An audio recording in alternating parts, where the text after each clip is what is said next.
देश दुनिया च वसते पंजाबियों को जी आया। मैं हरजिंदर सिंह रंधावा, तुम देख रहे हो पंजाब टेलीविजन और मेरे नाल ने राजीव भास्कर, सीनियर पत्रकार। स्वागत है भास्कर साहब। शुक्रिया रंधावा जी।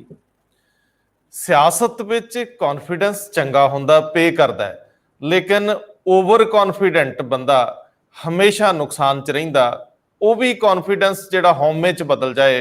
कैप्टन अमरिंदर सिंह नाल जो 4.5 साल च वापरिया, इंज लगदा सी पूरे देश विचों प्रदेश का मुख मंत्री, पंजाब प्रदेश का मुख मंत्री सब तो पावरफुल है। हाई कमांड भी आप है ते बाकी सब कुछ भी आप है। मंत्री और MLA हरेक व्यक्ति बेशक जो मर्जी कहता रहा, लेकिन कैप्टन अमरिंदर सिंह ने सरकार अपनी तर्जे तरीके नाल चलाई। अज कैप्टन अमरिंदर सिंह दिल्ली तो जो मुड़े तो अफवाहां इस तरह दियां सीगियां कि उन्होंने मिलनों इनकार करता हाई कमांड ने। दरअसल सच्चाई ये सी कि कैप्टन अमरिंदर सिंह नूं बुलाया ही 3 मैंबरी पैनल ने सी। दूजे बन्ने राहुल गांधी नाल मीटिंग्स के दौर च जिन्हां नूं सद्दे दिते सी, उन्हां च कैप्टन अमरिंदर सिंह दा नां नहीं सी। कैप्टन अमरिंदर सिंह श्रीमती सोनिया गांधी नूं मिलना चाहुंदे सी, लेकिन वो मंडे तक दिल्ली तो बाहर होने कारण ये मुलाकात संभव नहीं हुई। कैप्टन अमरिंदर सिंह अपने काम काज निपटा के जदों पंजाब नूं चाले पाए ਤਾਂ ਉਹਨਾਂ ਦੀ ਬਾਡੀ ਲੈਂਗੁਏਜ ਨੂੰ ਦੇਖ ਕੇ ਬੇਸ਼ੱਕ ਜੋ ਮਰਜ਼ੀ ਅੰਦਾਜ਼ੇ ਲਾਏ ਜਾਂਦੇ ਹੋਣ, ਲੇਕਿਨ ਪ੍ਰਮੁੱਖ ਤੌਰ ਤੇ ਪਹਿਲੀ ਵਾਰੀ ਇੱਕ ਕੌਨਫੀਡੈਂਟ ਬੰਦਾ ਸਿਆਸਤਦਾਨ ਢਿੱਲੇਪਣ ਚ ਨਜ਼ਰ ਆਇਆ। ਸੱਚਮੁੱਚ ਪੂਰੇ 4.5 ਸਾਲ ਦੇ ਵਿੱਚ ਸਰਕਾਰ ਦੀ ਉਦਾਸੀਨਤਾ ਅੱਜ ਚਿਹਰੇ ਤੋਂ ਪੜੀ ਜਾ ਸਕਦੀ ਸੀ ਕਿ ਕਿਤੇ ਕੋਈ ਕਮੀ ਤਾਂ ਰਹਿ ਗਈ। ਆਪਣੇ ਪਰਾਏ ਹੋ ਗਏ, ਆਪਣੇ ਸਾਥ ਛੱਡ ਗਏ, ਜਿਨ੍ਹਾਂ ਨੇ 4.5 ਸਾਲ ਆਨੰਦ ਮਾਣੇ ਸੀ, ਗੱਡੀਆਂ ਝੂਟੀਆਂ ਸੀ और हर तरह की सहूलत का आनंद लिया सी, वो अपने सियासी कैरियर नूं लैके फिक्रमंद ने कि जे इसे चेहरे नाल इसे तरीकिਆਂ नाल अगे जाने आ तां हासिल कुछ नहीं होने वाला। दूजे बन्ने इस सारी कवायद दे विच बहु गिणती MLA जां जिहड़े भी कांग्रेसी सद्दे सी राहुल गांधी ने, उन्हां चों ज़्यादातर कैप्टन अमरिंदर सिंह की कार्यशैली के खिलाफ तां भुगते ही बादलों लई भी परेशानी खड़ी करके आए। बेअदबी मामले और ड्रग के मामले बहुत तेजी नाल अगे वधे जिहड़े बादल गवर्नमेंट के वेले वापरे। सवाल ये खड़ा होया कि ये 2 बुनियादी मुद्दों ते सरकार बनी सी और इन्हां 2 मुद्दों ते ही अगली सरकार बननी है जां ढहनी है। इन्हां 2 मुद्दों नूं एड्रैस कीते बिना संभव नहीं।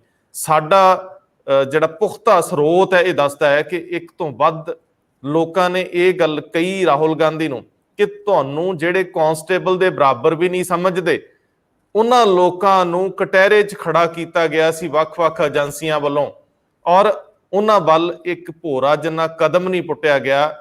सवाल यह है कि कैप्टन अमरिंदर सिंह दीयां मुश्किलां दे नाल-नाल सियासी शरीक भी बादलों के नाल होर लोग भी मुश्किल दे विच आ रहे हैं कि जेकर हरीश रावत आखिरी शब्द ये कह दिंदे ने कि हुण असीं उन्हां नूं समा सीमा तय करती, कीते वादे पूरे करन लई, ਉਹਦੇ ਵਿੱਚ ਬਰਗਾੜੀ ਦਾ ਜ਼ਿਕਰ ਕਰਦੇ ਆ, ਉਹਦੇ ਵਿੱਚ ਡਰੱਗਸ ਦਾ ਜ਼ਿਕਰ ਕਰਦੇ ਆ, ਮਾਈਨਿੰਗ ਦਾ ਜ਼ਿਕਰ ਕਰਦੇ ਆ, ਤੇ ਉਹ ਬੜਾ ਸਾਫ਼ ਸੰਕੇਤ ਹੈ ਕਿ ਜਿਹੜੇ ਰਲੇ ਹੋਣ ਦਾ ਦੋਸ਼ ਸੀ 75-25 ਦੇ ਦਾਅਵੇ ਸਿੱਧੂ ਦੇ ਸੀ, ਉਹਨਾਂ ਦੇ ਨਾਲ ਅੱਗੇ ਵਧਣਾ ਸੰਭਵ ਨਹੀਂ। ਔਰ ਵਿਦਿਨ ਮੰਥ ਔਰ 2 ਇਹ ਕੈਪਟਨ ਅਮਰਿੰਦਰ ਸਿੰਘ ਜੇ ਸੀਟ ਤੇ ਰਹਿੰਦੇ ਆ ਤਾਂ ਉਹਨਾਂ ਨੂੰ ਕਰਨਾ ਪਊਗਾ ਰਾਵਤ ਦੇ ਇਸ ਸ਼ਬਦ ਨਾਲ ਕਿ ਅਸੀਂ ਉਹਨਾਂ ਨੂੰ तय सीमा देती है। यदा मतलब कैप्टन अमरिंदर सिंह नूं सरकार चलाउण लई हरी झंडी फिलहाल मिली हुई है, लेकिन 10 तरीक तक अगले महीने की 10 तरीक तो पहला सोनिया गांधी के मंडे तक वापस परतन तो बाद जिहड़ी बदलाव की कवायद आ जिहदे च संगठन नूं लैके कांग्रेस की प्रदेश इकाई नूं लैके और जिहड़ा रीशफल आ, जिहड़ा वजारतां दे विच तब्दीलियां ने, मंत्रियों का बदले जाना, महकमियां का बदले जाना, सरकार का स्वरूप बदले जाना, वो भी 10 तरीक तो पहला तय हो जाऊगा। एक नवे तरीके की कांग्रेस पंजाब दे विच अगे वधदी नजर आऊगी। ये उपर जो हो रहा उहदे तो नजर आ रहा। दूजे बन्ने बाजवा, जाखड़ ते बाकी ताम झाम, अज मनप्रीत बादल नूं भी सद्दिया गया जिहड़े चुप करके आराम नाल बैठे हुए सी। सो सवाल ये ने कि अज दे दिन दे विच जे किसी एक तो यह भी सवाल पूछा गया कि सिद्धू नूं समझाओ, जेकर किसी नूं यह भी गल कही गई है कि नवजोत सिंह सिद्धू एक लिमिट तो अगे जा रहे ने, तां इहदा मतलब यह भी आ कि सियासत विच कुछ भी संभव है ते सियासत विच कुछ भी हो सकता। भास्कर साहब घटनावां इन्नियां ने, जे पहला ही जिक्र करन लगी तो 10-12 मिनट चले जाणगे।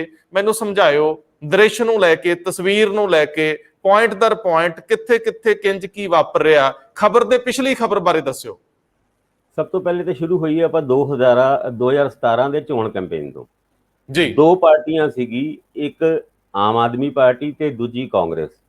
ਦੋਨਾਂ ਦੇ ਤਕਰੀਬਨ ਸੇਮ ਐਲੀਗੇਸ਼ਨ ਉਸ ਟਾਈਮ ਦੀ ਸਰਕਾਰ ਯਾਨੀ ਬਾਦਲ ਸਰਕਾਰ, ਅਕਾਲੀ ਭਾਜਪਾ ਦੀ ਸਰਕਾਰ ਸੀਗੀ, ਸੇਮ ਤਰੀਕੇ ਦੇ ਐਲੀਗੇਸ਼ਨ ਲਾਏ ਸੀਗੇ। Land mafia, send mafia, drug mafia ਤੇ ਚੌਥਾ ਸੀਗਾ ਬੇਅਦਬੀ ਕਾਂਡ ਦੀ ਜਾਂਚ।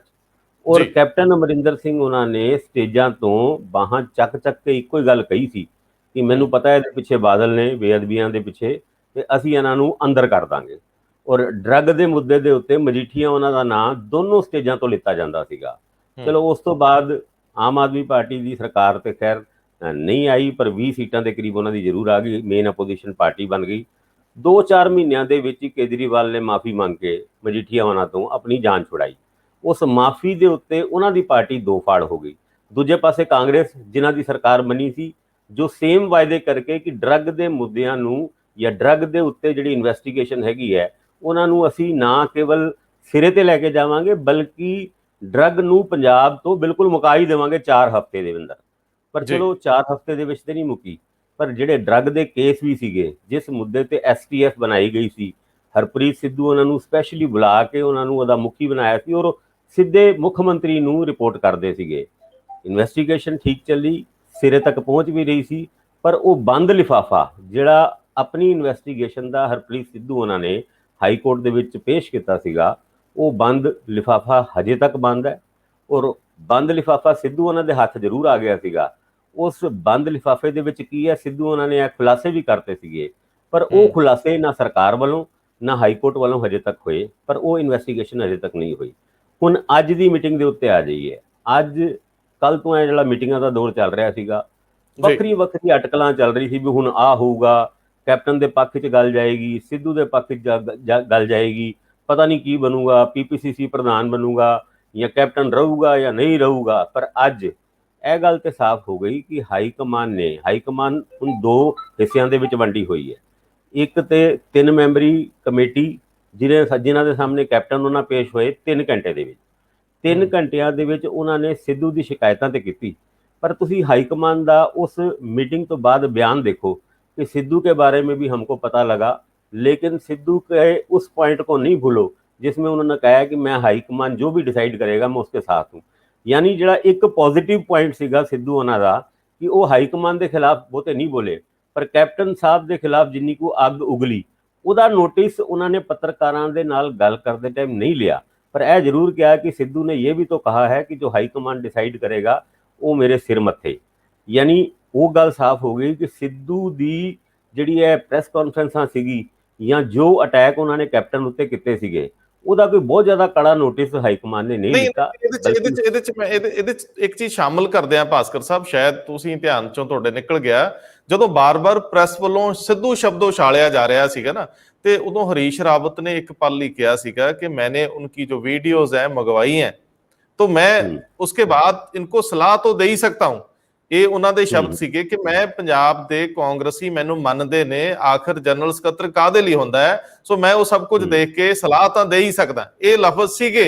ਇਹਦਾ ਮਤਲਬ ਹੈ ਕਿ ਨਵਜੋਤ ਸਿੰਘ ਸਿੱਧੂ ਵੱਲੋਂ ਅਪਣਾਇਆ ਗਿਆ ਹਮਲਾਵਰ ਤੌਰ ਤਰੀਕਾ ਵੀ ਉਹਨਾਂ ਦੇ ਧਿਆਨ 'ਚ ਹੈ।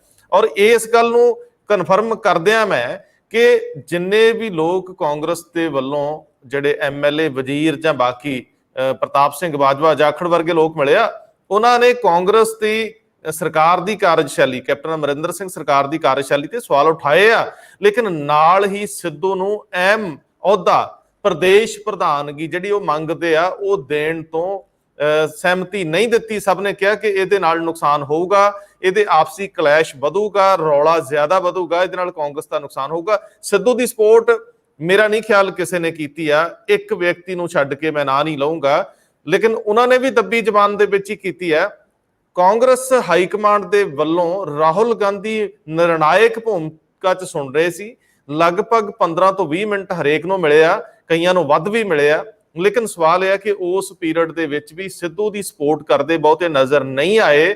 ਸਿੱਧੂ ਇਸ ਵੇਲੇ ਜੇ ਤੁਸੀਂ ਕਹੋ ਕਿ ਗੇਨ ਕੁਝ ਕਰ ਰਿਹਾ, ਐਸੀ ਸਥਿਤੀ ਲੱਗੀ ਨਹੀਂ, ਲੇਕਿਨ ਸਿੱਧੂ ਦੇ ਜਿਹੜੇ ਸਬੰਧ ਪਰਿਵਾਰ ਨਾਲ ਆ, ਸੋਨੀਆ ਗਾਂਧੀ ਦੇ ਪਰਿਵਾਰ ਨਾਲ ਜਿਹੜੇ ਸਬੰਧ ਰਾਹੁਲ ਔਰ ਪ੍ਰਿਯੰਕਾ ਨਾਲ, ਉਹ ਉਹਨਾਂ ਨੂੰ ਪੇ ਕਰ ਰਹੇ ਆ। ਪਰ ਸ਼ਰਤ ਆ ਕਿ ਇਸ ਸਥਿਤੀ ਦੇ ਵਿੱਚ ਸਿੱਧੂ ਕਾਂਗਰਸ ਦੇ ਵਿੱਚ ਪੰਜਾਬ ਦੇ ਵਿੱਚ ਕਿੰਨਾ ਸਰਵਾਈਵ ਕਰ ਪਾਉਣਗੇ ਜੇ ਉਹਨਾਂ ਨੂੰ ਅਹੁਦਾ ਦੇ ਵੀ ਦਿੱਤਾ ਜਾਂਦਾ। ਕਿ ਸਿੱਧੂ ਲਈ ਹੁਣ ਇਹ ਰਾਹ ਬਚਿਆ ਕਿ ਉਹ ਕਾਂਗਰਸ 'ਚ ਰਹਿ ਕੇ ਆਪਣੀ ਸਿਆਸਤ ਅੱਗੇ ਵਧਾ ਸਕਣ? ਇਹ ਬੜਾ ਪੁਖਤਾ ਸਵਾਲ ਆ ਜਿਹੜਾ ਬਾਰ-ਬਾਰ ਨੌਕ ਕੀਤਾ ਜਾ ਰਿਹਾ ਹਰ ਧਿਰ ਵੱਲੋਂ ਕਿ ਸਿੱਧੂ ਨੂੰ ਆਖਰ ਕਾਂਗਰਸ ਇਸ ਸਥਿਤੀ 'ਚ ਛੱਡਣੀ ਪਊਗੀ ਜਦੋਂ ਉਹਨਾਂ ਦਾ ਸਪੋਰਟ ਸਿਸਟਮ ਬਹੁਤ ਜ਼ਿਆਦਾ ਨਹੀਂ ਬਚਿਆ। ਰੰਧਾਵਾ ਜੀ, ਤੁਸੀਂ ਬਿਲਕੁਲ ਠੀਕ ਕਹਿ ਰਹੇ ਹੋ ਕਿ ਜਿੰਨੇ ਵੀ ਮੰਤਰੀ ਐਮਐਲਏ ਜੀ ਹਾਈ ਕਮਾਨ ਯਾਨੀ ਰਾਹੁਲ ਗਾਂਧੀ ਨੂੰ ਮਿਲੇ ਹੈ, ਉਹਨਾਂ ਨੇ 99% ਲੋਕਾਂ ਨੇ ਕੈਪਟਨ ਦਾ ਸਾਥ ਨਹੀਂ ਦਿੱਤਾ, ਯਾਨੀ ਕੈਪਟਨ ਦੇ ਵਿਰੋਧ ਵਿੱਚ ਪੁੱਤੇ ਨੇ। ਲੇਕਿਨ ਦੂਜੀ ਗੱਲ ਤੁਸੀਂ ਨਾਲ ਇਹ ਵੀ ਦੇਖੋ ਕਿ ਉਹ ਸਿੱਧੂ ਦੇ ਹੱਕ 'ਚ ਵੀ ਨਹੀਂ ਪੁੱਤੇ। ਇੱਕ ਐਮਐਲਏ, ਜਿਹੜਾ ਤੁਸੀਂ ਕਹਿ ਰਹੇ ਹੋ ਕਿ ਇੱਕ ਐਮਐਲਏ ਦਬੀ ਜ਼ਬਾਨ ਦੇ ਵਿੱਚ ਸਿੱਧੂ ਨੂੰ ਮਾੜਾ ਜਿਹਾ ਸਪੋਰਟ ਕੀਤਾ ਹੋਏਗਾ, ਇਹ ਗੱਲ ਅਸੀਂ ਆਪਣੇ ਪ੍ਰੋਗਰਾਮ ਦੇ ਵਿੱਚ ਕਈ ਵਾਰ ਕਹਿ ਚੁੱਕੇ ਹਾਂ ਕਿ ਜੇ ਗੱਲ ਕੈਪਟਨ ਨੂੰ ਹਟਾਉਣ ਦੀ ਆਉਂਦੀ ਹੈ ਤੇ ਸਾਰੇ ਬੰਦੇ ਰਾਜ਼ੀ ਨੇ ਕਿ ਕੈਪਟਨ ਸਾਹਿਬ ਦਾ ਕੰਮ ਕਰਨ ਦਾ ਸਟਾਈਲ ਚੰਗਾ ਨਹੀਂ, ਪਰ ਜਦੋਂ ਗੱਲ ਆਉਂਦੀ ਹੈ ਵੀ ਕੈਪਟਨ ਨੂੰ ਹਟਾ ਕੇ ਲਾਣਾ ਕਿਹਨੂੰ ਹੈ, ਜੇ ਸਿੱਧੂ ਨੂੰ ਲਾਣਾ ਹੈ ਤੇ ਉਹਦੇ ਹੱਕ 'ਚ ਕੋਈ ਕਾਂਗਰਸ ਤੋਂ ਆਵਾਜ਼ ਮੈਨੂੰ ਨਹੀਂ ਲੱਗਦਾ ਕੋਈ ਆਉਂਦੀ ਹੈ। ਕਾਰਨ ਕਿ ਕੈਪਟਨ ਉਹਨਾਂ ਇਨਐਕਸੈਸਿਬਲ ਹੈਗੇ ਨੇ। ਸਿੱਧੂ ਉਹਨਾਂ ਕੋਈ ਵੀ ਉਹਨਾਂ ਦੇ ਬਾਰੇ 'ਚ ਇਹ ਮੰਨਿਆ ਜਾਂਦਾ ਹੈ ਪੋਲਿਟਿਕਸ ਦੇ ਵਿੱਚ, ਜੋ ਸਿੱਧੂ ਨੂੰ ਕਰੀਬ ਤੋਂ ਜਾਣਦੇ ਨੇ ਉਹ ਅਕਸਰ ਕਹਿੰਦੇ ਨੇ ਕਿ ਸਿੱਧੂ ਆਪਣੇ ਵੀ ਬੰਦਿਆਂ ਦਾ ਕੋਈ ਗਲਤ ਕੰਮ ਨਹੀਂ ਕਰਦੇ।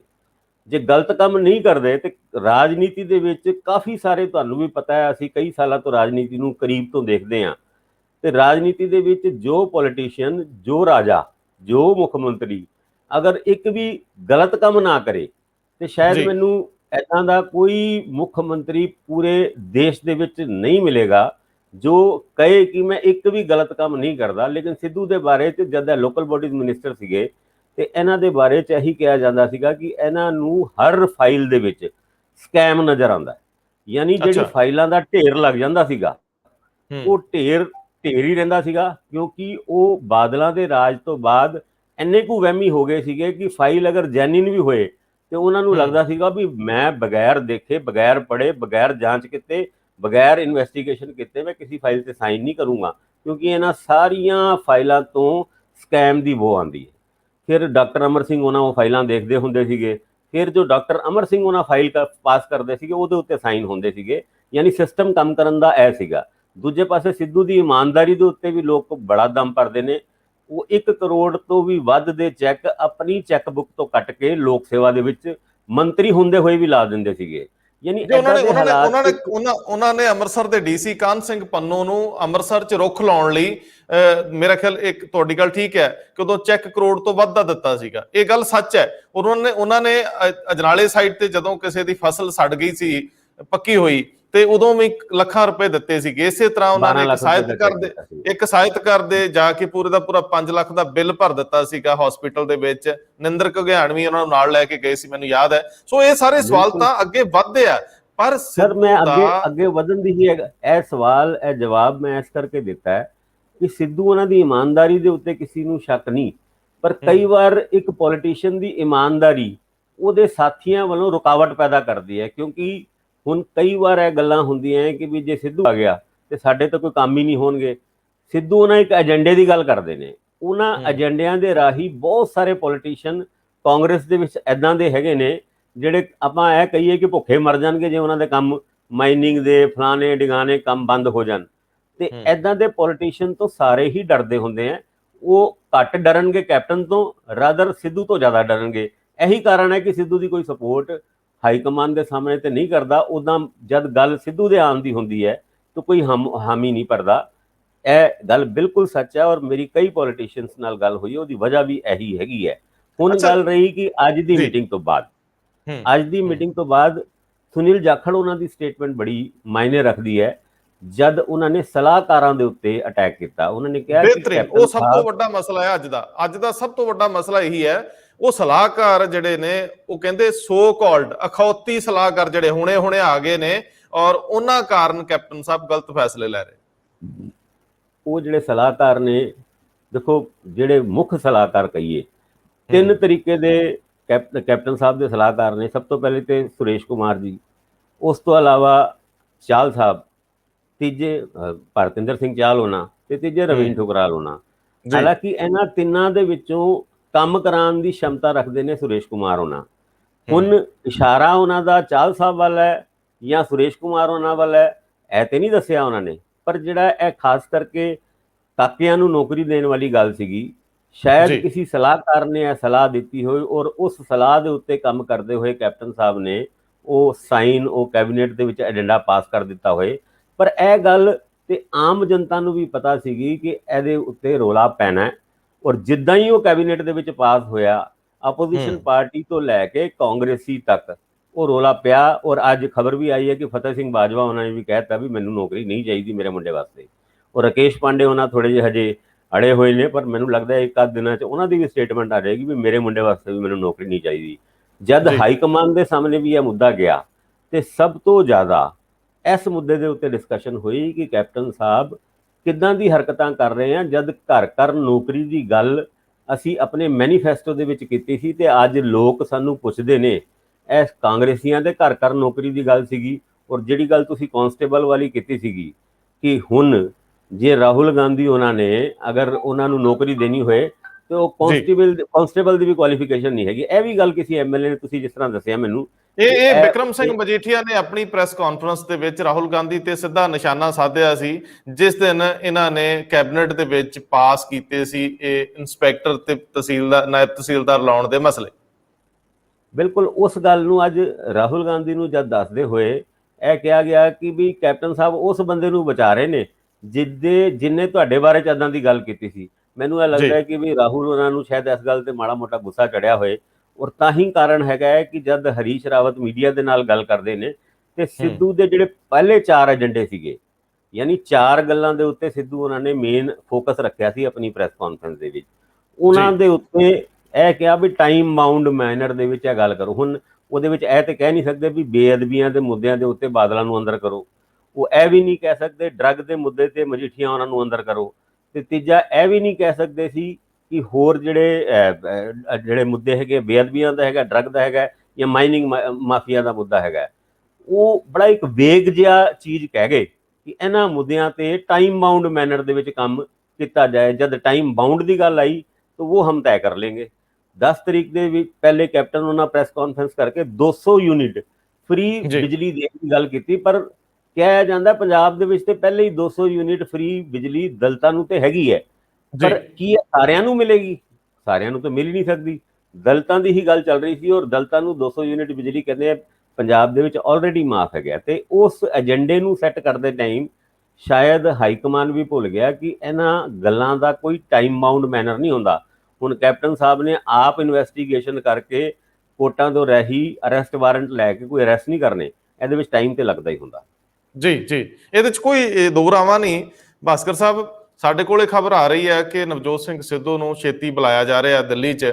ਮੇਰੇ ਖਿਆਲ ਜਦੋਂ ਬਾਕੀਆਂ ਨੂੰ ਮਿਲਣ ਦੀ ਕਵਾਇਦ ਪੂਰੀ ਹੋ ਗਈ ਤਾਂ ਰਾਹੁਲ ਗਾਂਧੀ ਸਿੱਧੂ ਨੂੰ ਬੁਲਾਉਣਗੇ, ਔਰ ਸਿੱਧੂ ਨੂੰ ਮਿਲਣ ਤੋਂ ਬਾਅਦ ਇਹ ਸਾਫ਼ ਜਿਹਾ ਹੀ ਮੰਨਣਾ ਹੈ ਕਿ ਫਿਰ ਉਸ ਤੋਂ ਬਾਅਦ ਕੈਪਟਨ ਅਮਰਿੰਦਰ ਸਿੰਘ ਨੂੰ ਬੁਲਾਇਆ ਜਾਊਗਾ, ਕਿਉਂਕਿ ਉਦੋਂ ਤੱਕ ਇਹ ਸਾਰੀ ਪ੍ਰਕਿਰਿਆ ਪੂਰੀ ਹੋ ਜਾਊਗੀ। ਹਰੇਕ ਦੇ ਜਿਹੜੇ ਇਤਰਾਜ਼ ਨੇ ਉਹ ਰਾਹੁਲ ਗਾਂਧੀ ਦੇ ਨਾਲ ਉਹਨਾਂ ਦੇ ਇੱਕ ਸਹਾਇਕ ਹੁੰਦੇ ਆ ਜਿਹੜੇ ਨੋਟ ਕਰਦੇ ਰਹਿੰਦੇ ਆ, ਔਰ ਉਸ ਤੋਂ ਬਾਅਦ ਉੱਤੇ ਮੰਥਨ ਹੋਏਗਾ। ਸਿੱਧੂ ਦੀ ਗੱਲਬਾਤ ਤੋਂ ਬਾਅਦ ਮੇਰਾ ਖਿਆਲ ਇਹ ਹੋ ਸਕਦਾ ਕਿ ਇਹਨਾਂ ਦੋਨਾਂ ਨੂੰ ਬਿਠਾਉਣ ਦੀ ਕੋਸ਼ਿਸ਼ ਵੀ ਹੋਵੇ, ਕਿਉਂਕਿ ਕਾਂਗਰਸ ਹਾਈ ਕਮਾਂਡ ਇਸ ਸਥਿਤੀ 'ਚ ਜਦੋਂ ਕਿ ਪੂਰੇ ਦੇਸ਼ ਵਿੱਚ ਬੁਰਾ ਹਾਲ ਆ ਕਾਂਗਰਸ ਦਾ, ਇਹ ਨਹੀਂ ਚਾਹੇਗੀ ਕਿ ਦੋਨਾਂ ਚੋਂ ਇੱਕ ਵੀ ਕੋਈ ਸਕਿਪ ਕਰ ਜੇ ਜਾਂ ਸਲਿਪ ਕਰ ਜੇ।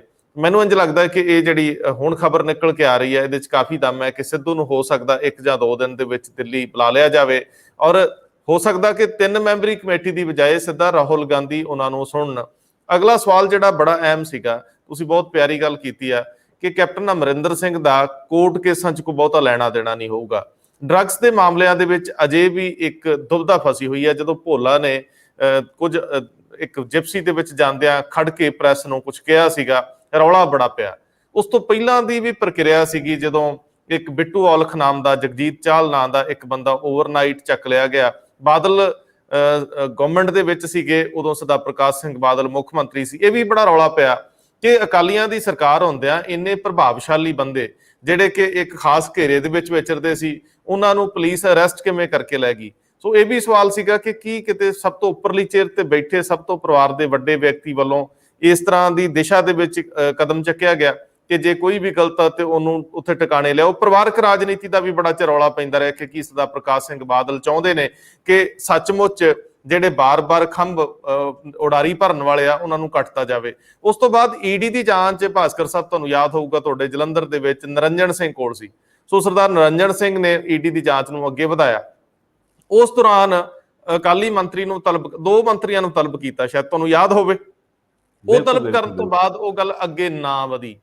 ਉਸ ਤੋਂ ਬਾਅਦ ਤਿੰਨ, ਇੱਕ ਤਾਂ ਸ਼ਾਇਦ ਏਡੀਜੀਪੀ ਚਟੋਪਾਧਿਆਏ ਨੇ, ਉਹਨਾਂ ਦੀ ਰਿਪੋਰਟ ਪਈ ਹੈ, ਦੂਜੀ ਈਡੀ ਦੇ ਨਰਿੰਜਨ ਸਿੰਘ ਦੀ ਵੀ ਸੀਲਬੰਦ ਪਈ ਹੈ ਹਾਈ ਕੋਰਟ ਦੇ ਵਿੱਚ, ਤੇ ਤੀਜੀ ਸਿੱਧੂ ਵਾਲੀ। ਹੁਣ ਉਹ ਸੀਲਬੰਦ ਰਿਪੋਰਟਾਂ ਹਾਈ ਕੋਰਟ 'ਚ ਪਈਆਂ ਨੇ। ਮੇਰਾ ਖਿਆਲ ਆ ਕਿ ਨਿਯਮ ਇਹ ਕਹਿੰਦੇ ਆ ਕਿ ਹਾਈ ਕੋਰਟ ਦੇ ਵਿੱਚ ਕੋਈ ਸੁਣਵਾਈ ਸਾਲਾਂ ਤੱਕ ਤੇ ਲਟਕ ਨਹੀਂ ਸਕਦੀ। ਉਹ ਬੰਦ ਤਾਂ ਪਈਆਂ ਨਹੀਂ ਹੋਣਗੀਆਂ, ਜਾਂ ਤਾਂ ਖੁੱਲ ਗਈਆਂ ਹੋਣਗੀਆਂ, ਜਾਂ ਉਹ ਖਬਰ ਨਹੀਂ ਬਣੀ, ਸੁਰਖੀ ਨਹੀਂ ਬਣੀ, ਉਹ ਸਰਕਾਰ ਦੇ ਹੈਂਡਓਵਰ ਕਰਤੀਆਂ ਗਈਆਂ ਹੋਣਗੀਆਂ ਕਿ ਇਹਨਾਂ ਦੇ ਵਿੱਚ ਮੁੱਢਲੇ ਤੌਰ ਤੇ ਕੁਝ ਤੱਥ ਜਿਹੜੇ ਆ ਉਹ ਜਾਂਚ ਦੀ ਮੰਗ ਕਰਦੇ ਆ ਤੇ ਅੱਗੇ ਜਾਂਚ ਵਧਾਈ ਜਾਵੇ। ਹੁਣ ਉਹ ਗੱਲ ਤਾਂ ਗ੍ਰਹਿ ਮੰਤਰਾਲੇ ਕੋਲ ਹੀ ਜਾਣੀ ਸੀਗੀ, ਉਹਦੇ ਉੱਤੇ ਅੱਗੇ ਕੀ ਕਾਰਵਾਈ ਪਈ ਆ, ਇਹ ਸਵਾਲ ਬੜਾ ਵੱਡਾ ਹੈ। ਇਹ ਸਿੱਧੂ ਨੇ ਵੀ ਉਠਾਇਆ ਸੀ, ਬਾਕੀ ਵੀ ਉਠਾਉਂਦੇ ਨੇ। ਸੋ ਇਹਦੇ ਤੇ ਮੈਂ ਤੁਹਾਡੇ ਤੋਂ ਜਾਣਨਾ ਚਾਹੂੰਗਾ ਕਿ ਇਹ ਜਿਹੜੇ ਮਸਲੇ ਸੀ, ਤਿੰਨ, ਸਿੱਧੂ ਵਾਲੀ, ਚਟੋਪਾਧਿਆਏ ਵਾਲੀ ਔਰ ਨਾਲ ਬਿਲਕੁਲ ਠੀਕ ਕਹਿ ਰਹੇ ਹੋ ਰੰਧਾਵਾ ਜੀ। ਇਸ ਮੁੱਦੇ ਤੇ ਜਦ ਵੀ ਸਿੱਧੂ ਉਹਨਾਂ ਨੇ ਕੈਪਟਨ ਦੇ ਖਿਲਾਫ ਅੱਗ ਉਗਲੀ ਤੇ ਉਹ ਕਹਿੰਦੇ ਵੀ ਬੰਦ ਲਿਫਾਫੇ ਦੇ ਵਿੱਚ ਆਖਰੀ ਪੰਨੇ ਦੇ ਉੱਤੇ ਸਾਫ਼ ਲਿਖਿਆ ਹੈ ਕਿ ਵਿਕਰਮ ਸਿੰਘ ਮਜੀਠੀਆ ਦੇ ਖਿਲਾਫ ਇੰਨੇ ਕੁ ਸਬੂਤ ਹੈਗੇ ਨੇ ਕਿ ਇਹਦੀ ਇਨਵੈਸਟੀਗੇਸ਼ਨ ਹੋਣੀ ਚਾਹੀਦੀ ਹੈ, ਫਰਦਰ ਇਨਵੈਸਟੀਗੇਸ਼ਨ। ਇਹ ਸਿੱਧੂ ਆਖਦੇ, ਇਹ ਸਿੱਧੂ ਨੇ ਆਖਿਆ। ਸਿੱਧੂ ਉਹਨਾਂ ਨੇ ਉਹ ਰਿਪੋਰਟ, ਜਿਹੜੇ ਬੰਦ ਲਿਫਾਫੇ ਦੀ ਰਿਪੋਰਟ ਹੈ, ਉਹ ਪ੍ਰੈਸ ਵਾਲਿਆਂ ਦੇ ਸਾਹਮਣੇ, ਤੁਹਾਨੂੰ ਯਾਦ ਹੋਏਗਾ, ਆਪਣੇ ਘਰ ਦੇ ਵਿੱਚ, ਚੰਡੀਗੜ੍ਹ ਵਾਲੇ ਘਰ ਦੇ ਵਿੱਚ ਉਹ ਪੜ੍ਹ ਕੇ ਸੁਣਾਈ ਵੀ ਸੀਗੀ। ਔਰ ਉਹਦੇ ਬਾਅਦ ਵੀ ਕੈਪਟਨ ਨੇ ਕੋਈ ਐਕਸ਼ਨ ਨਹੀਂ ਲਿੱਤਾ ਇਸ ਮੁੱਦੇ ਤੇ। ਜਦ ਸੈਸ਼ਨ ਬੁਲਾਇਆ ਗਿਆ, ਤੁਹਾਨੂੰ ਯਾਦ ਹੋਏਗਾ ਕਿਸ ਤਰੀਕੇ ਨਾਲ ਮਜੀਠੀਆ ਤੇ ਸਿੱਧੂ ਉਹਨਾਂ ਆਪਸ ਵਿੱਚ ਹਾਥਾਪਾਈ ਕਰਨ ਨੂੰ ਫਿਰਦੇ ਸੀਗੇ। ਯਾਨੀ ਸਭ ਤੋਂ ਜ਼ਿਆਦਾ ਸਿੱਧੂ ਉਹਨਾਂ ਦੇ ਸਾਰੇ ਮੁੱਦਿਆਂ ਦੇ ਵਿੱਚ ਕਿਸੇ ਨਾ ਕਿਸੇ ਜਗ੍ਹਾ ਉਹਨਾਂ ਦੀ ਬਾਦਲਾਂ ਦੇ ਨਾਲ ਹੋਈ ਲੜਾਈ ਔਰ ਬਾਦਲਾਂ ਦੇ ਨਾਲ ਉਹਨਾਂ ਦੀ ਖੁੰਦਕ, ਔਰ ਇਹ ਖੁੰਦਕ ਅੱਜ ਦੀ ਨਹੀਂ ਹੈਗੀ, ਇਹ ਜਦ ਅਕਾਲੀਆਂ ਦੇ ਨਾਲ ਭਾਜਪਾ ਦੀ ਸਰਕਾਰ ਸੀਗੀ, ਤੁਹਾਨੂੰ ਉਹ ਵੀ ਯਾਦ ਹੋਏਗਾ, ਜਦ ਪ੍ਰਣਬ ਮੁਖਰਜੀ ਉਹਨਾਂ ਨੇ ਪਾਸਪੋਰਟ ਆਫਿਸ ਦੇ ਉਦਘਾਟਨ ਕਰਨੇ ਅੰਮ੍ਰਿਤਸਰ ਆਣਾ ਸੀਗਾ, MK ਹੋਟਲ, ਉਹਦੇ ਵਿੱਚ ਸਿੱਧੂ ਦੀ MP ਵਜੋਂ ਕੁਰਸੀ ਲੱਗੀ ਪਈ ਸੀਗੀ ਤੇ ਮਜੀਠੀਆ ਉਹਨਾਂ ਨੇ ਸਿੱਧੂ ਦੇ ਔਰ VIPs ਦੇ ਉੱਥੇ ਪਹੁੰਚਣ ਤੋਂ ਪਹਿਲੇ ਸਿੱਧੂ ਦੀ ਕੁਰਸੀ ਉਠਾ ਕੇ ਪਿੱਛੇ ਕਰਤੀ ਸੀ।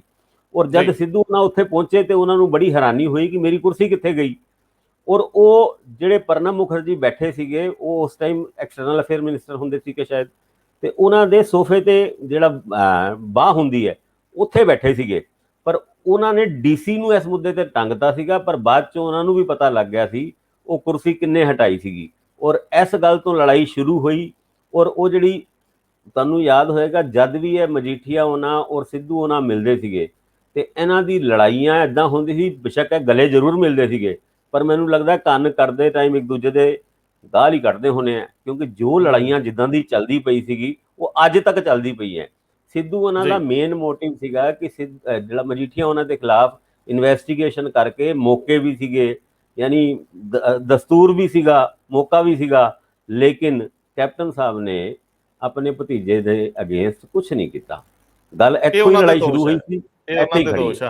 ਜੀ ਜੀ ਭਾਸਕਰ ਸਾਹਿਬ, ਇਹ ਸੱਚ ਹੈ ਕਿ ਅਸੀਂ ਵਿਅਕਤੀਗਤ ਤੌਰ ਤੇ ਕਿਸੇ ਵੀ ਪੋਲੀਟੀਸ਼ੀਅਨ ਜਾਂ ਵਿਅਕਤੀ ਦੇ ਨਾ ਹੱਕ 'ਚ ਨਾ ਖਿਲਾਫ ਹੈ, ਨਾ ਕਾਹੂ ਸੇ ਦੋਸਤੀ ਨਾ ਕਾਹੂ ਸੇ ਵੈਰ। ਸਾਡਾ ਵਿਅਕਤੀਗਤ ਤੌਰ ਤੇ ਇਹ ਯਤਨ ਰਹਿੰਦਾ ਹੈ ਕਿ ਅਸੀਂ ਜਿਹੜੇ ਤੱਥ ਐਨਾਲਿਸਿਸ ਲਈ ਆਉਂਦੇ ਆ ਉਹਨਾਂ ਨੂੰ ਸਹੀ ਰੌਸ਼ਨੀ ਦੇ ਵਿੱਚ ਅੱਗੇ ਵਧਾਈਏ, ਔਰ ਜਿਹੜੇ ਵੀ ਰੈਫਰੈਂਸ ਆਉਂਦੇ ਆ ਕਿਸੇ ਖਬਰ ਦੇ, ਕਿਸੇ ਮੌਕੇ ਦੇ, ਉਹਨਾਂ ਨੂੰ ਅੱਗੇ ਵਧਾਉਂਦੇ ਰਹਿੰਦੇ ਆ। ਜਿਹੜੇ ਅਦਾਲਤਾਂ ਦੇ ਮਸਲੇ ਉੱਥੋਂ ਤੈਅ ਹੋਣੇ ਆ, ਕਿਸੇ ਤੇ ਬਿਨਾਂ ਮਤਲਬ ਇਲਜ਼ਾਮ ਲਾਉਣ ਦਾ ਸਾਡਾ ਕੋਈ ਮਨ ਨਹੀਂ ਹੁੰਦਾ, ਲੇਕਿਨ ਹਾਂ ਜਿਹੜੀ ਪੋਲੀਟੀਕਲ ਸਰਗਰਮੀ ਹੈ ਉਹਦੇ ਉੱਤੇ ਤੁਸੀਂ ਟਿੱਪਣੀ ਕੀਤੇ ਬਿਨਾਂ ਰਹਿ ਵੀ ਨਹੀਂ ਸਕਦੇ। ਅੱਜ ਦੇ ਦਿਨ ਦੇ ਵਿੱਚ ਜਿਹੜਾ ਸਭ ਤੋਂ ਵੱਡਾ ਸਵਾਲ ਆ ਕਿ ਕਾਂਗਰਸ ਦੀ ਸਰਕਾਰ ਦਾ ਸਰੂਪ ਹੁਣ ਕਿਹੋ ਜਿਹਾ ਹੋਊਗਾ। ਕੀ ਕੈਪਟਨ ਅਮਰਿੰਦਰ ਸਿੰਘ ਹੀ ਚਿਹਰਾ ਰਹਿਣਗੇ, ਜਾਂ ਨੌਬਤ ਇੱਥੋਂ ਤੱਕ ਵੀ ਆ ਜਾਊਗੀ ਕਿ ਚਿਹਰਾ ਵੀ ਬਦਲਿਆ ਜਾ ਸਕਦਾ? ਕਿਉਂਕਿ ਇੱਕ ਸਵਾਲ ਇਹ ਵੀ ਤੈਰਦਾ ਰਿਹਾ ਕਿ ਜੇ ਕੈਪਟਨ ਅਮਰਿੰਦਰ ਸਿੰਘ ਛੱਡਦੇ ਆ ਜਾਂ ਉਹਨਾਂ ਨੂੰ ਛੱਡਣ ਲਈ ਕਿਹਾ ਜਾਂਦਾ ਤੇ ਉਹਨਾਂ ਦੇ ਨਾਲ ਕੌਣ ਜਾਊਗਾ?